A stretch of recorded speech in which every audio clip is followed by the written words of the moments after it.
My entire life, I've been told that more money equals more hassle, and there is a layer of truth to that. But living on planet Earth costs money, and Ezra likes expensive bones. Money can't fix everything, but it can fix a lot of things. Our trip ran a little over budget, and by little, I mean double over budget. Not that this trip was all about being frugal.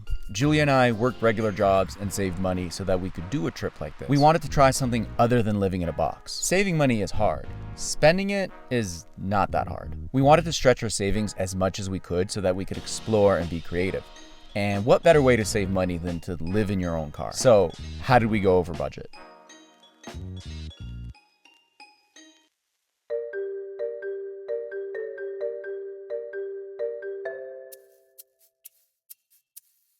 As complete beginners to overlanding, we had no idea what came with this lifestyle. In some ways, we were prepared to survive a zombie apocalypse, or live off-grid in case society collapsed. But looking back, maybe we didn't need traction mats, or 2 dash cams, or the dog.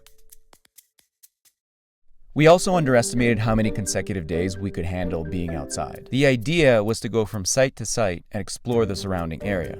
Staying indoors would be an occasional treat. Turns out we needed more treats than anticipated, because we're condo cats. Some travel influencers will have you believe that you can just exist outside indefinitely. And self-help gurus might tell you that being in nature will magically cure depression or anxiety. I'm not saying there are no benefits to being outdoors, but our problems are still our problems whether we're inside or outside. In Greek mythology, a siren would lure you away from your path.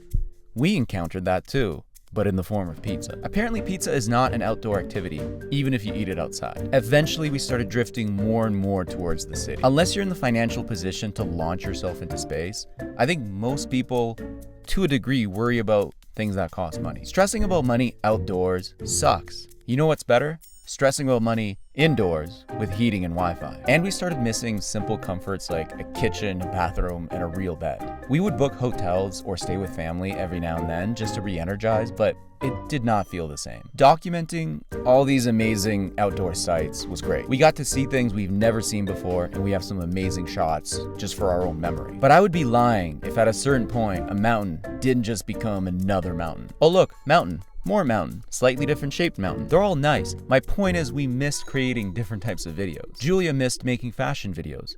I missed making comedy videos that were not about drone shots or surviving the wilderness. The original plan was to keep traveling throughout the fall and then get an Airbnb for the winter. We had to fast track that plan because we underestimated how cold it gets in the fall. We thought we hated our utility bill back home. That is until we saw how much money we spend on propane tanks just for heating and cooking. So as usual, we're changing things up.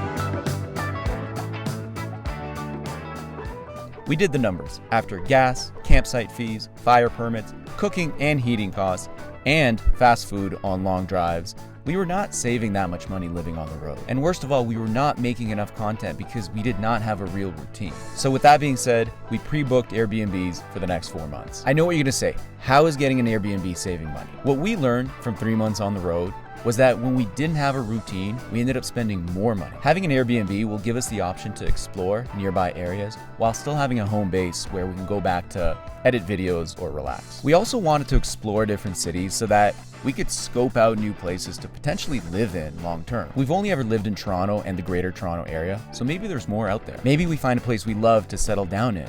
Maybe we go back to Toronto. Or maybe we move into a Walmart.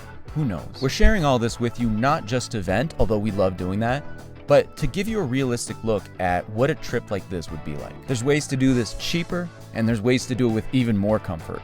It all depends on the person and how much they want to slum it out. So, will we still do overnight camping trips? I think so. And what are we gonna do after the winter?